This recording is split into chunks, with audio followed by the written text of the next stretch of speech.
For this exercise, we're going to use regular expressions to validate three different types of data. First, we're going to do a three-digit number, then we're going to validate phone numbers, and then finally we're going to validate dates. So I've already got the program mostly written. It's called reg exercise. All I've left out is the pattern, or the regular expression. So we're going to do three-digit numbers first. So to do three-digit numbers, we're going to enter the following pattern.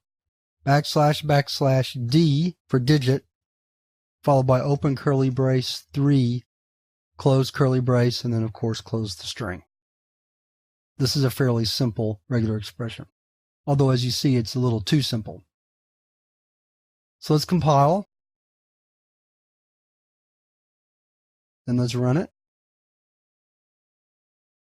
So let's try a three-digit number, 356, and it works.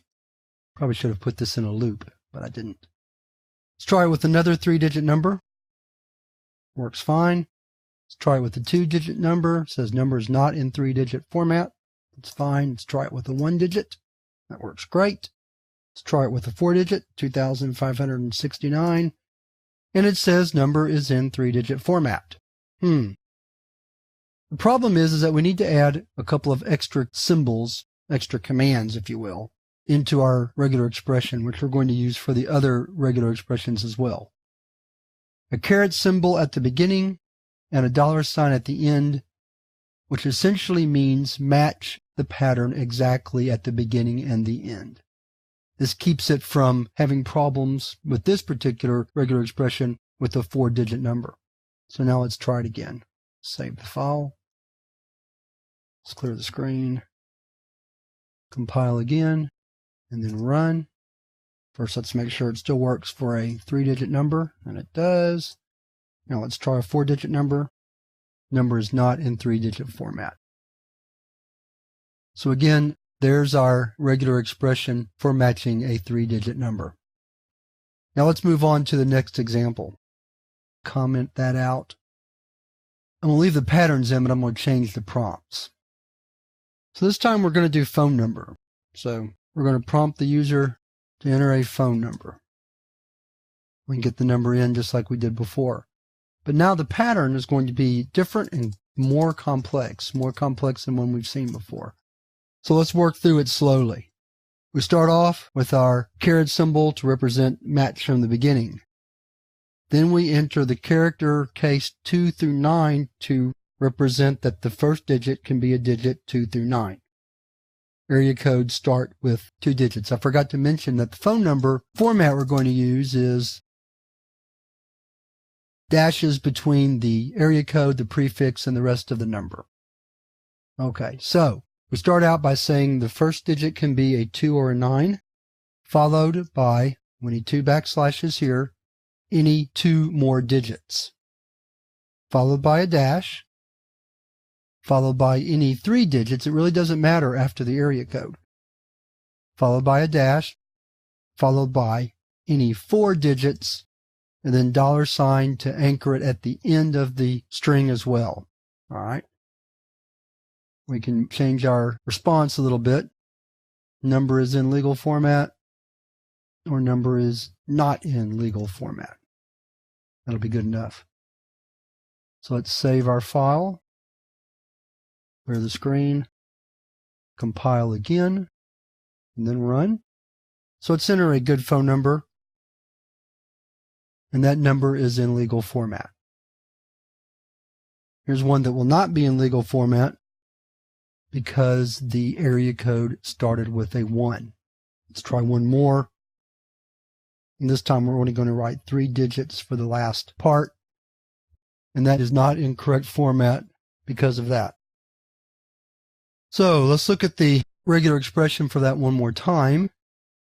Here's the match for the first set of digits, the area code. It's the most complex. Followed by the match for the second set of numbers, followed by the match for the third set of numbers, specifically saying that there must be dashes in between. So with that, let's move on to the third example, and this is an example of a date. And this will be a little bit more complex. Start off with the caret symbol at the beginning. Now here we have to group. Start with an open parentheses indicating that it's going to be a group. So here we're going to group the first part of the date, which will be the month. The month can start with a 0 and then a 1 through 9, or, and to represent or we use the bar, which is the shift backslash. Or it can start with a 1 followed by a 0, 1, or a 2, because it can be the 10th month, the 11th month, or the 12th month. So that will get the month, and then we close off that group. Then for the day can start off with a 0. Remember, we're talking about date formats where days 1 through 9 could start out 01 through 09. So then we have the character class 1-9, or a 1 or a 2, remember this is the month, followed by the character class 09. Now, we're going to run out of room on the line, so let's bring this down to the next line and indent it just a little bit. A day can also start with a 3, so we start with a 3, followed by a 0 or a 1. We can also write the character class 01. So let's do that. Then close off the group, followed by a slash, indicating we're going now to the year.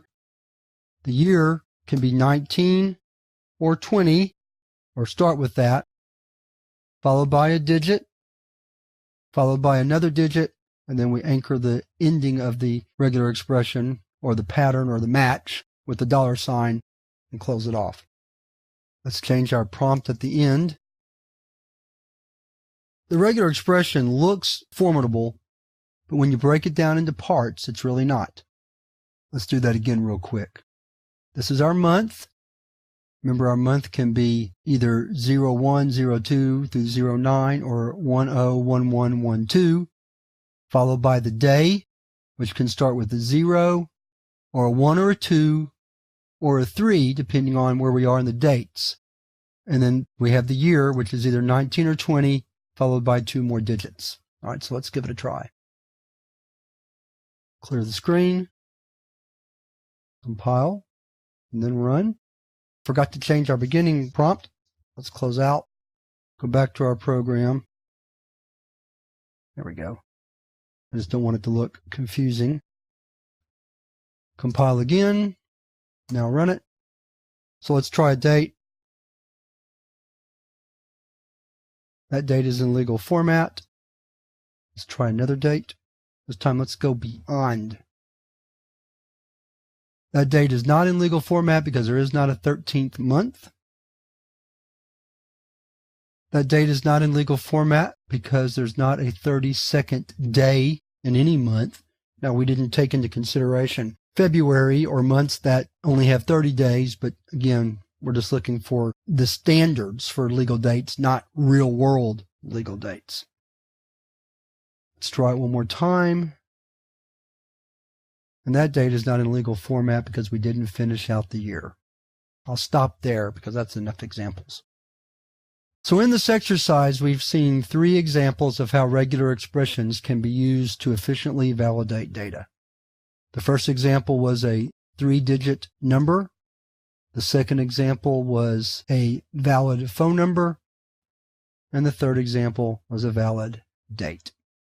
And with that, we've wrapped up the exercise and we've wrapped up this chapter on regular expressions.